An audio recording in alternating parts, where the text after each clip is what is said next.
Hi, we're back again for another episode of Exploring Creativity. This week I'm going to be looking at or sharing with you a print that from a series I've been working on. Anyway, I hope you're all well. I'm happy to see you here. Hey Sam, good to see you. And let's see, we can jump into it. I'll let you know. Let's see. Maybe I'll talk to you a little bit about prints because, to be honest, it was something I was explained many times and it wasn't clear. So printmaking is a process that takes on many forms. You can print with many materials, metals, woods, potatoes. It's about getting an image onto one surface and putting it to another surface. And then within that structure, there's so many possibilities. And in 2013, hey, wait a minute, let me step back a minute.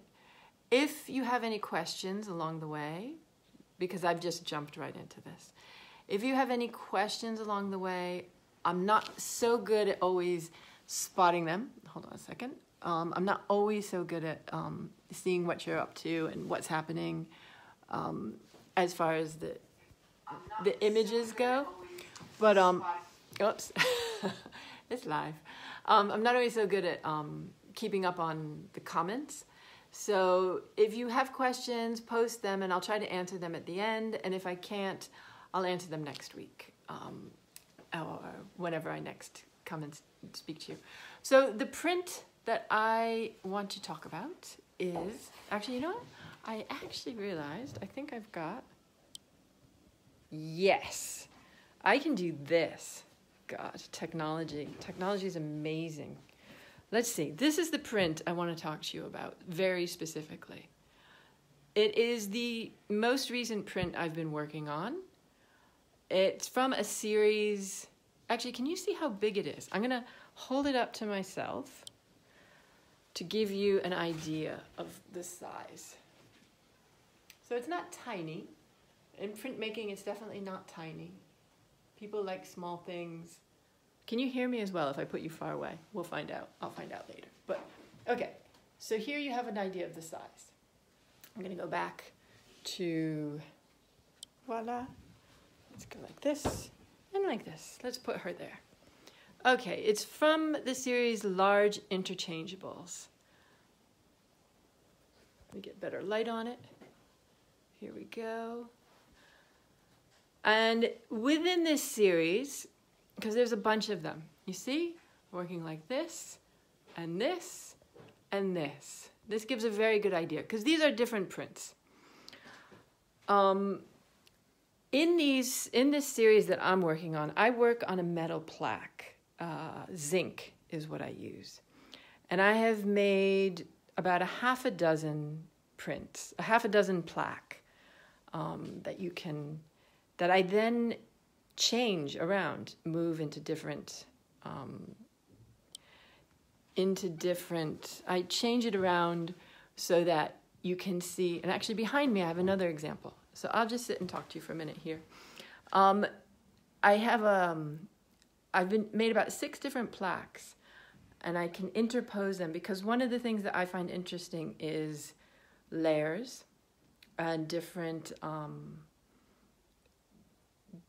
juxtaposition of marks, things that don't quite go together, but then they seem to go together, and just trying to wiggle it up a bit. So even the printmaking in and of itself, I wanted to wiggle up a bit because at the time, 2013, when I entered into discovering how to do it, I was painting, but painting meant on canvas and working with the DNA structure that I really like doing. You can see it on my website.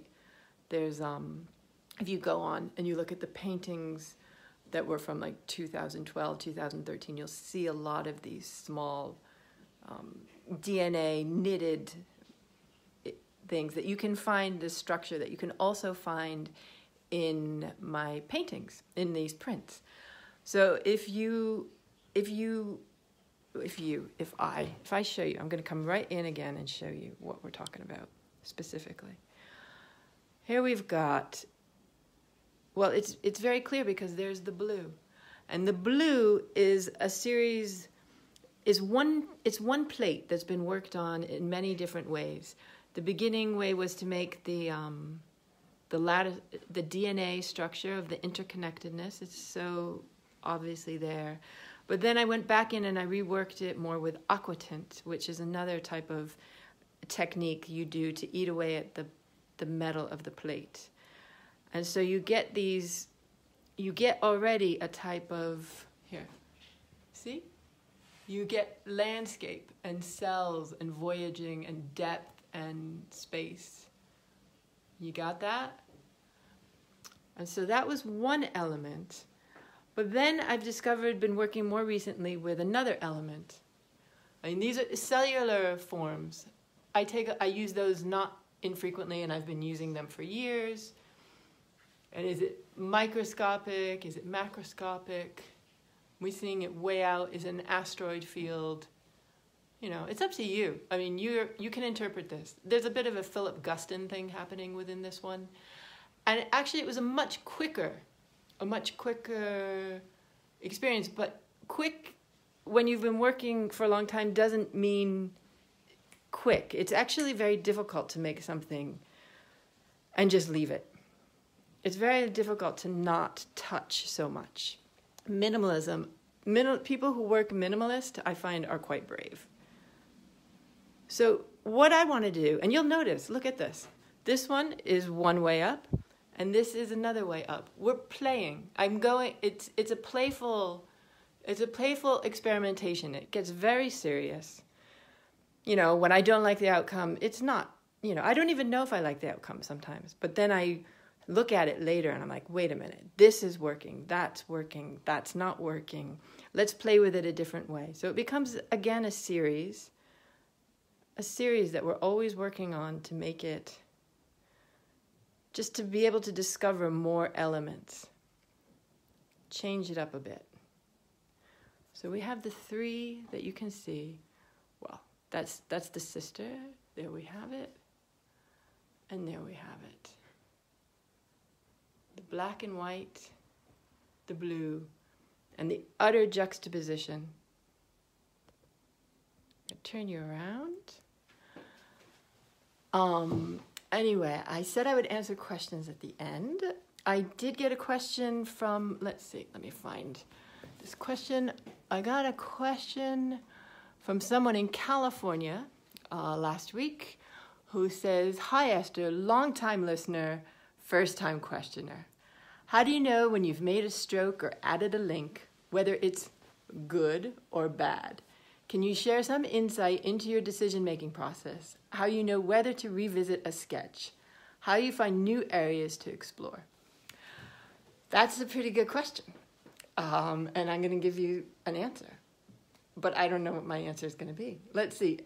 Whether a mark is good or bad there is no good or bad when it comes to the marks. Just make them. Make them. You don't like it, erase it, cover it up, make another mark, make marks on one paper. That's how I feel. Like, I'm not giving you, that's how I feel. That's how I work. You know, make something you don't like and react. I react to it. Make something that you do like, and then you have to take out another piece of paper and go further. So I don't stick myself. How do I know? I don't know is the sum of it. I don't know when I've made a good or a bad. And it's also so subjective. I might think the mark is amazing. And you might walk in and look at marks and be like, ooh, I don't like that. And then someone else might walk in and say, whoop, I'm going to steal that from you. You know, like, it's such a subjective thing. Like, actually, my daughter told me there's a phobia where you can have a phobia about lots of points, like lots of holes being in something. It might even be connected to agoraphobia, but I'm not sure.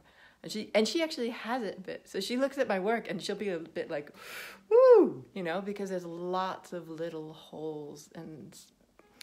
So that would be off-putting, and yet that's what I like. So it can't be as simple as like aesthetic, like just a preference or a psychology, but maybe it is. It's part of what makes the whole, like what's good and what's bad. Is bad good? Is good bad? That's a philosophical question, even more than an art question. Although these things teeter between each place. Anyway, I'm gonna sign off on that note. But before I sign off, I want to give a shout out to the people in the streets of Paris who are demonstrating today for their human rights. Oh, wait a minute. We have a question. Is it a dry point or eau forte? Actually, the work... Here we go. Thank you for that question. The blue is eau forte, where you see the small lines. Etching. That's etching. And when it becomes more, when there's more dark and light wandering, that's aquatint, which is with a resin form. And do I have images or short video of me doing the zinc screening? Well, zinc printing. I don't, not at this time. And unfortunately, the print studio is closed for the rest, for this confinement period. So no printmaking at this time. But at the moment I have plenty, so I think we're okay on that front. Anyway, thank you for your questions. Thank you for showing up and your support. And listen, like I said, a shout out to the people in the streets of Paris who are demonstrating for their human rights to not experience violence and abuse. And let's also, that's it. Let's send out lots of love and peace for all of us, because we just need a lot more. Anyway, you take it easy. Lots of love. Enjoy your weekend, and I'll see you next week. Ciao, ciao.